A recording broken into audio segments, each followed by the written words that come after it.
अस्सलाम वालेकुम everyone, hopefully you are all doing well. आज के लेक्चर में जो हम डिस्कस करने जा रहे हैं वो है मिलर एंड हार्डी का 5th edition, chapter number 1, an evolutionary and ecological perspective. इसमें जो हम कॉन्सेप्ट्स गेन करेंगे वो होगा कि ज़ूलॉजी से रिलेटेड कि ज़ूलॉजी है क्या, एंड उसके बाद हम इसके दो मेन पर्सपेक्टिव देखेंगे, वो है एवोल्यूशनरी एंड इकोलॉजी, कि ये दोनों एक ज़ूलॉजिस्ट की किस तरह से हेल्प आउट करेंगे एनिमल्स के आपस में रिलेशनशिप को अंडरस्टैंड करने में और ह्यूमंस के साथ एनिमल्स का इंट्रैक्शन को अंडरस्टैंड करने में। So let's start. What is zoology?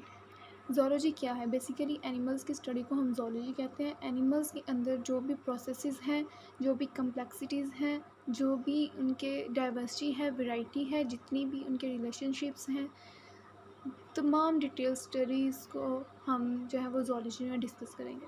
Animals से रिलेटेड तमाम डिटेल स्टडी को हम किस में डिस्कस करेंगे? ज़ूलॉजी में।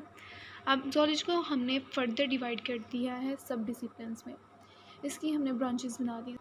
सबसे पहले है हमारे पास एनाटॉमी। एनाटॉमी में हम डिस्कस करते हैं ऑर्गेनिजम्स के इंटायर जितने भी उसके बॉडी पार्ट्स हैं उनके स्ट्रक्चर्स को। उसके बाद हमने साइटोलॉजी। साइटोलॉजी में हम डिस्कस करेंगे सेल्स के स्ट्रक्चर और उसके फंक्शन को। उसके बाद इकोलॉजी में हम डिस्कस करेंगे कि ऑर्गेनिजम्स का एक दूसरे के साथ इंट्रैक्शन क्या है और उनके अराउंड जितना भी उनका इन्वायरमेंट है उसके साथ उसका इंट्रैक्शन क्या है। उसके बाद एम्ब्रियोलॉजी है। एम्ब्रियोलॉजी में हम डिस्कस करेंगे study of development of animal from fertilised egg to birth और हैचिंग।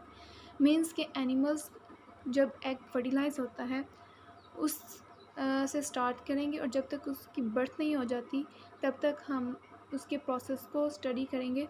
और जो डिफरेंट ऑर्गेनिजम्स हैं वो क्या करती हैं, एग ले करती हैं, और जब तक वो एग में से एनिमल हैच होके बाहर नहीं आ जाता तब तक कि जो भी प्रोसेस की स्टडी है उसको हम डिस्कस करेंगे एम्ब्रियोलॉजी में। उसके बाद हम जेनेटिक्स है। जेनेटिक्स में हम डिस्कस करेंगे कि जितना जो भी हमारे पास ट्रेड्स हैं, ट्रेड्स मतलब कि जो भी करैक्टर्स हैं from the parents to the offsprings, उनकी ट्रांसमिशन कैसे होगी। उसके बाद हिस्टोलॉजी है। हिस्टोलॉजी में हम डिस्कस करेंगे टिश्यूज़ को जो कि सेल से मिलके बनते हैं, ठीक है। उसके बाद हम डिस्कस करेंगे मोलेकुलर बायोलॉजी को। मोलेकुलर बायोलॉजी में हम सब सेलुलर जो पार्ट्स हैं एनिमल्स के उनको डिस्कस करते हैं जिनसे मिलके सेल्स बनते हैं, उनके स्ट्रक्चर और उनके फंक्शन को हम डिस्कस करेंगे। उसके बाद है पैरासाइटोलॉजी। पैरासाइटोलॉजी में हम डिस्कस करेंगे कि डिफरेंट जो ऑर्गेनिजम्स हैं जो कि होस्ट पे डिपेंडेंट होते हैं, वो किस तरह से अपनी जो फूड है या अपना जो कह लें कि रहने के लिए जगह है वो किस तरह से उनसे लेते हैं और इन रिटर्न उनको क्या देते हैं। उसके बाद फिजियोलॉजी में हम डिस्कस करेंगे study of the function of organisms and there parts. Just the functions को हम डिस्कस करेंगे। ऑर्गेनिजम्स जो एनिमल्स हैं उनके जो डिफरेंट बॉडी पार्ट्स हैं उनके जस्ट फंक्शन को हम डिस्कस करेंगे फिजियोलॉजी में। उसके बाद हम लास्ट वन है हमारे पास सिस्टमैटिक्स। इसमें हम जो है क्लासिफिकेशन को डिस्कस करते हैं एनिमल्स की on the basis of evolutionary inter relationships के एवोल्यूशनरी पर्सपेक्टिव के बेस पे हमने जो उनको ग्रुप्स में डिवाइड किया होता है उसकी स्टडी को हम सिस्टमैटिक्स कहेंगे। उसके बाद यहाँ पे कुछ लास्ट पे ब्रांचेस हैं जिनको हमने कैटेगराइज किया है on the base of taxonomic. For example ये हमारे पास जनरल टर्म्स थी, ठीक है, ओवरऑल ऑर्गेनिजम्स पे अप्लाई हो सकती हैं। लेकिन यहाँ पे हमने अगर एनिमल्स को फर्दर डिवाइड कर दिया क्या है कि कुछ बर्ड्स हैं, कुछ इंसेक्ट्स हैं, कुछ मैमल्स हैं, कुछ रेप्टाइल्स हैं, ह्यूमंस हैं। तो अगर हम उनको इस तरह से कैटेगराइज़ करते हैं तो उसकी बेस पे जो स्टडीज़ होगी उनकी, उसकी बेस पे हमने इनको जो है टर्मिनोलॉजी भी अलग अलग डिफ़ाइन कर दिया। फॉर एग्जांपल एंटोमोलॉजी है। एंटोमोलॉजी में हम डिस्कस करेंगे स्टडी ऑफ इंसेक्ट्स को। हर्पेटोलॉजी में हम डिस्कस करेंगे एम्फीबियंस एंड रेप्टाइल्स को। उसके बाद है एक्थायोलॉजी। एक्थायोलॉजी में हम डिस्कस करेंगे study of fishes and mammalogy में हम डिस्कस करेंगे स्टडी ऑफ मैमल्स। उसके बाद ऑर्निथोलॉजी में हम डिस्कस करेंगे study of birds and protozoology में हम डिस्कस करेंगे स्टडी ऑफ प्रोटोजोआ। उसके बाद इसका हम फर्स्ट पर्सपेक्टिव है जिसको हम कहेंगे एवोल्यूशनरी पर्सपेक्टिव, उसको हम डिस्कस करेंगे। एवोल्यूशनरी पर्सपेक्टिव सबसे पहले दिया था चार्ल्स डार्विन ने। चार्ल्स डार्विन ने 1859 में एवोल्यूशनरी एविडेंसेस दिए थे जिसको डिफरेंट साइंटिस्ट ने रिव्यू किया था और वो भी ये मानने पे जो है वो मजबूर हो गए थे कि एवोल्यूशन एग्जिस्ट करती है। और फर्दर जो काम था यहाँ से स्टार्ट हुआ था एवोल्यूशन पे। उसके बाद यहाँ पे सबसे पहले आ जाती है ऑर्गेनिक एवोल्यूशन। ऑर्गेनिक एवोल्यूशन होती क्या है बेसिकली? ऑर्गेनिज्म में जो चेंज आता है with the passage of time उसको हम कहते हैं ऑर्गेनिक एवोल्यूशन। और इसकी वजह से एनिमल्स में डाइवर्सिटी होती है, कम्प्लेक्सिटी होती है, और जो है एक ऑर्गेनिज्म से डिफरेंट ऑर्गेनिज्म जो है डिफरेंट वैराइटीज़ जो है वो इन्वॉल्व होती हैं। फॉर एग्जांपल जैसे ह्यूमन्स हैं, ह्यूमन्स में फेसेस सबके सेम नहीं होते, and there are lot of variety आप देख सकते हैं उनके उनके जो बॉडी फीचर्स हैं उसमें। उसके बाद उसके एवोल्यूशनरी जो है वो ना सिर्फ ये एक्सप्लेन करता है कि एनिमल्स किस तरह से दिखते हैं और वो क्या फ़ंक्शन परफॉर्म करते हैं, बल्कि वो हमें ये भी बताती है कि डिफरेंट टाइप्स के जो एनिमल्स हैं वो एक दूसरे से कितना सिमिलर हैं और एक दूसरे से कितने डिफ़र कर रहे होते हैं। उसके बाद हम इसके किस बेस पे कह सकते हैं कि एनिमल्स जो हैं वो एक दूसरे के साथ सिमिलर हैं या एक दूसरे के साथ डिफर हैं, वो इस बेस पे हम डिस्कस करते हैं कि उनमें जो जेनेटिक मटेरियल डीएनए है वो कितना सिमिलर है। जो एनिमल्स के ग्रुप्स वो एनिमल्स के ग्रुप जिनमें डीएनए मैक्सिमम सिमिलर होगा, ठीक है, उसको हम कहेंगे कि ये जो एनिमल्स हैं एक दूसरे के साथ ज़्यादा मैच हो रहे हैं, ठीक है, इनमें जो रिलेशनशिप है वो ज़्यादा स्ट्रॉन्ग है as compare to the other group of animals. उसके बाद यहाँ पे हमारे पास एग्जांपल आ जाती है सिक्लिड्स की। साइंटिस्ट ने जब जेनेटिक स्टडीज़ की lake Tanganyika and lake of Victoria में, तो वहाँ पे देखा गया कि वहाँ की जो फ़िशेस हैं समहाउ कुछ वो सिक्लिड से रिजेंबल कर रही थी, और जो कि ऑलमोस्ट 2000 ईयर्स अगो जो है वो एग्जिस्ट करती थी, ठीक है। उसके बाद यहाँ पे जो उनकी ओरिजिनल स्पीशीज़ थी इन लेक्स की, वो एवोल्यूशनरी प्रोसेस में जो है वो ख़त्म हो गई। उनकी जगह न्यू स्पीशीज़ जो है वो इवॉल्व होना शुरू हो गई, लेकिन वो रिजेंबल करती थी एग्जिस्टिंग स्पीशीज़ से। उसके बाद ये सिक्लिड्स हैं क्या, इनको हम देख लेते हैं। सिक्लिड्स बेसिकली स्केल ईटर्स हैं जो कि ज़्यादा अफ्रीका में पाए जाते हैं। ये लेक ऑफ टिंगानिया भी अफ्रीका में ही पाई जाती है। अब ये क्या करती है कि ये दूसरे जो फ़िशेज़ हैं उनके स्केल्स के ऊपर फीड करती है, और इसकी दो बॉडी फॉर्म्स हैं जो कि इसकी हेल्प आउट कर रही होती है, और स्टिल इसकी जो स्पीशीज़ हैं, जो इसकी पॉपुलेशन है, उनमें ये जो है वो पाए जाते हैं। और डिफरेंट इसमें जो कलर पैटर्न्स हैं वो भी इस चीज़ को शो करते हैं कि ये ड्यू टू एवोल्यूशनरी प्रोसेस की वजह से है।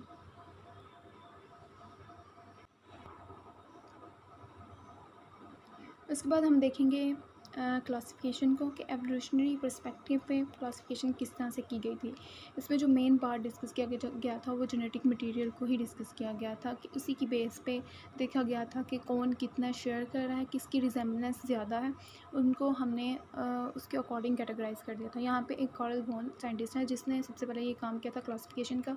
इसने प्लांट्स पे सबसे पहले प्लांट्स को क्लासीफाई करना स्टार्ट किया था, जिसको इस प्रोसेस का नाम दिया गया था बाइनोमियल नोमेनक्लेचर, और इसी प्रोसेस को नेक्स्ट फर्दर एनिमल्स पे भी अप्लाई कर दिया गया था। इसकी जो मेन कह लें कि एक बेसिक पार्ट है या बेसिक प्रिंसिपल है इसके प्रोसेस का, वो ये था कि उसने जो नेम उसको दिया था वो दो पार्ट्स पे गिवन था। एक था जीनस पार्ट एंड दूसरा था स्पीशीज़।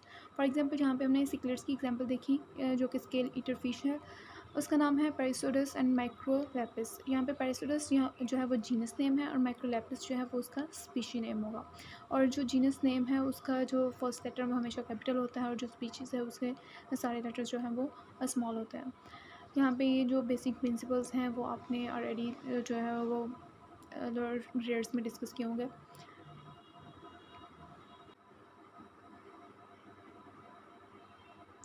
उसके बाद हमारे पास जो क्लासिफिकेशन में एग्जांपल्स हैं वो यहाँ पे 4 एग्जांपल्स गिवन है। सबसे पहले जो लास्ट वन है हमारे पास वो है Homo sapiens is a humans and peridosis microlepis is a cichlids fish. यहाँ पे आप देखें तो ये सिर्फ फाइलम तक सेम है। यहाँ पे हम जो क्लासिफिकेशन के लिए बाइनोमियल नोमेनक्लेचर के अकॉर्डिंग जो हमारे पास आया था वो था domain, kingdom, phylum, class, order, family, genus and species. इनकी बेस पे जो है वो हम एनिमल्स को डिवाइड करते हैं। यहाँ पे जो हमारे पास ह्यूमंस हैं और फ़िश है, जो सिक्लिड फ़िश है, उसका सिर्फ फाइलम तक सेम है, बाकी आगे से उनकी क्लास भी चेंज है, ऑर्डर भी, फैमिली भी, जीनस भी, और उनकी स्पीशीज़ भी। उसके बाद यहाँ पे अगर आप फ्लाइज़ की बात करें तो मस्का डोमेस्टिका एंड टबैनस ओपेकस जो दोनों फ्लाइज़ हैं, ये एक मस्का जो है डोमेस्टिका वो हाउस फ्लाई है, और ये यहाँ पे ये जो दूसरी है ये हॉर्स फ्लाई है। अब इनकी बात करें तो ये सिर्फ ऑर्डर तक सेम है, ऑर्डर तक सेम है, और बाकी इनका फैमिली भी चेंज है, जीनस भी और स्पीशीज। यहाँ पे हमारा जो सेकंड पर्सपेक्टिव है वो है इकोलॉजिकल पर्सपेक्टिव। इकोलॉजी होती क्या है बेसिकली, इसमें हम डिस्कस करते हैं रिलेशनशिप को, ऑर्गेनिजम्स के आपस की रिलेशनशिप एंड उनकी फर्दर जो इन्वायरमेंट के साथ इंट्रैक्शंस हैं हम उनको स्टडी करते हैं इकोलॉजी में। अब जो है इकोलॉजी में ह्यूमंस भी हैं जो कि टोटली डिपेंड कर रहे होते हैं प्लांट्स पे एंड डिफरेंट टाइप्स के एनिमल्स जो हैं उन पे अपने फूड और शेल्टर के लिए। और ये जो डिपेंडेंसी है ये तब तक हमें लग रहा होता है कि जो डिपेंडेंसी है वो इतना कोई इफ़ेक्ट नहीं कर रही, ठीक है, हम यूज़ करते हैं वो दोबारा से जो है वो नए प्लांट्स ग्रो हो जाते हैं, नए एनिमल्स डेवलप हो जाते हैं, तो हमें वो कह लें कि इफ़ेक्ट इतना जो नेगेटिव इफ़ेक्ट है वो इतना नज़र नहीं आ रहा होता अनटिल एंड अनलेस कि ज़्यादा जो है वो डिप्लीशन ना हो जाए इन्वायरमेंट में। जब ज़्यादा डिप्लीशन हो जाती है किसी भी चीज़ की तो फिर हमें पता चलता है कि जो ओवर पॉपुलेशन है ह्यूमंस की, जो ओवर इंटरफेरेंस है ह्यूमंस की एनिमल्स के साथ और डिफरेंट टाइप्स की स्पीशीज़ के साथ, प्लांट्स के साथ, वो जो है वो हमारे लिए डिज़ास्टर भी कॉज कर सकती हैं। यहाँ पे एग्जांपल है कि 1950 में लेक विक्टोरिया में क्या किया गया कि एक फ़िश को इंट्रोड्यूस करवाया गया जिसका नाम था जेड नाइपर्स। अब इसने क्या किया कि ये प्रेडेटर था सिक्लिड्स का, इसने सिक्लिड्स पे फीड करना शुरू कर दिया जिसकी वजह से सिक्लिड्स की पॉपुलेशन जो ग्रेजुअली है वो कम होती गई और सम स्पीशीज़ जो सिक्लिड्स की हैं वो एक्सटिंक्ट होना शुरू हो गई। अब जो सिक्लिड्स हैं वो फर्दर फीड करती थी एलजी पे भी। अब जब सिक्लिड्स की पॉपुलेशन कम होना शुरू हो गई तो एलजी की जो ग्रोथ थी वो अनकंट्रोल्ड हो गई। उसके बाद जब ये एलजी डाई होना शुरू हो गई तो डिके होना शुरू हो गई एक टाइम पीरियड के बाद, तो क्या हुआ कि जो ऑक्सीजन की कमी थी, ऑक्सीजन का जो लेवल था वो भी जो है वो डाउन होना शुरू हो गया। अब जो फ़िशरमैन सेकंड यहाँ पे एग्जांपल है, फ़िशरमैन क्या करते हैं कि जो लोकल फॉरेस्ट है वहाँ से ट्रीज़ को कट करना शुरू कर देते हैं, फ़िशेस लेते हैं उनको जो है वो फ्राई करने के लिए या आग पे पकाने के लिए कह लें कि वहाँ से उसको फॉरेस्ट को कट करते हैं और जो है उसको स्मोक करना शुरू हो जाते हैं फ़िशेस को, क्योंकि कहा जाता है कि जो फ़िशेस हैं अगर उनको आग पे पकाया जाए तो उस तरह से उनका ज़्यादा जो है वो टेस्ट होता है। तो इसी काम की वजह से जो फ़िशरमैन है उन्होंने ये काम करना शुरू कर दिया जिसकी वजह से डिफ़ॉरेस्टेशन हुई around the lake of Victoria. Lake Victoria के अराउंड ही ये सारा काम हुआ और जिसकी वजह से जब डिफ़ॉरेस्टेशन हुई तो जो सॉइल की जो कैपेसिटी है वाटर को रिटेन करने में वो कम होना शुरू हो गई और जो जिसकी वजह से क्या हुआ कि फ़र्दर हमारा जो इन्वायरमेंट है वो डिग्रेड होना शुरू हो गया, उसकी डिग्रेडेशन होना शुरू हो गई। अब यहाँ पे हमारे पास जो दो मेन प्रॉब्लम्स हैं जिसको हम इकोलॉजी के पॉइंट ऑफ व्यू से डिस्कस करते हैं वो हमारे पास आ जाते हैं वर्ल्ड रिसोर्सेज और दूसरे हमारे पास आ जाता है पॉपुलेशन। ये दोनों जो हमारे पास प्रॉब्लम्स हैं ये दोनों एनिमल्स को एक्सप्लॉइट कर रही हैं, हमारे इकोसिस्टम को एक्सप्लॉइट कर रही हैं। तो ये मेजर जो ये दोनों प्रॉब्लम्स हैं वो पाई भी जो डेवलपिंग कंट्रीज़ हैं जो अभी तरक्की कर रही हैं, जो तरक्की याफ्ता नहीं हैं, उन ममालिक में ये ज़्यादा जो है वो देखी गई हैं। अब जो फर्स्ट प्रॉब्लम है वो है पॉपुलेशन की प्रॉब्लम देखी गई है ह्यूमन में। सबसे जो ह्यूमन ग्रोथ है, ह्यूमन पॉपुलेशन की बात हो रही है यहाँ पे कि वो जितनी ज़्यादा पॉपुलेशन होगी ज़ाहिर सी बात है उनकी रिक्वायरमेंट्स उतनी ज़्यादा होंगी जिसकी वजह से वो अपनी फीड के लिए अपने कह लें कि शेल्टर के लिए ज़्यादा से ज़्यादा डिपेंड कर रही होंगी एनिमल्स पे। तो यहाँ पे हम कह सकते हैं कि जो ओवर पॉपुलेशन है वो भी एक्सप्लॉइट कर रही है हमारे इकोलॉजी को, इकोलॉजिकल सिस्टम को, हमारे इन्वायरमेंट को। अब यहाँ पे 21st सेंचुरी में सबसे ज़्यादा जो है वो यहाँ पे पॉपुलेशन रेट देखा गया था और यहाँ पे नोटिस किया जाता है कि नेक्स्ट जो है वो ईयर्स में 100 ईयर्स तक 10.4 बिलियन ईयर्स हो जाएगी। अच्छा, उसके बाद हमारे पास जो सेकंड वन है वो आ जाता है वर्ल्ड रिसोर्सेज। वर्ल्ड रिसोर्सेज की बात की जाए तो जैसे जैसे ह्यूमन पॉपुलेशन इंक्रीज़ होती जाएगी वो क्या करेगी कि अपने फूड और शेल्टर एंड बाकी अदर रिक्वायरमेंट्स के लिए जो जितने भी वर्ल्ड रिसोर्सेज हैं जो कि उनकी नीड को पूरा कर रहे हैं उनके ऊपर स्ट्रेस ज़्यादा से ज़्यादा अप्लाई करेगी। ज़ाहिर सी बात है जितनी ज़्यादा पॉपुलेशन होगी उतने ज़्यादा वो रिसोर्सेज जो हैं वो यूज़ होते जाएंगे जिसकी वजह से उनकी शॉर्टेज होती जाएगी और जो है शॉर्टेज की वजह से क्या होगा कि फर्दर स्ट्रेसिंग प्रॉब्लम होंगी। उसके बाद यहाँ पे अगर हम देखें कि जो है इस कमी को पूरा करने के लिए जो टेक्नोलॉजीज़ हैं, जो एडवांस टेक्नोलॉजीज़ हैं, वो कह रही हैं कि उनकी फ़ूड की प्रोडक्शन को ज़्यादा से ज़्यादा किया जाए और मैक्सिमम ऑयल प्रोडक्शन को एनहांस कर रही हैं ये। उसके बाद लेकिन साथ साथ इसके क्या हो रहा है कि जो फॉसिल फ्यूल्स हैं उनका भी यूज़ डे बाय डे जो है वो इंक्रीज़ होता जा रहा है, जिसकी वजह से जो कार्बन डाइऑक्साइड है वो एटमॉस्फेयर में इंक्रीज़ होती जा रही है, जिसकी वजह जो है पोल्यूशन इंक्रीज़ हो रही है। आपकी जो ग्रीन हाउस इफ़ेक्ट और ग्लोबल वार्मिंग है, जो हीटिंग इफ़ेक्ट है, वो अर्थ पे ज़्यादा से ज़्यादा होता जा रहा है।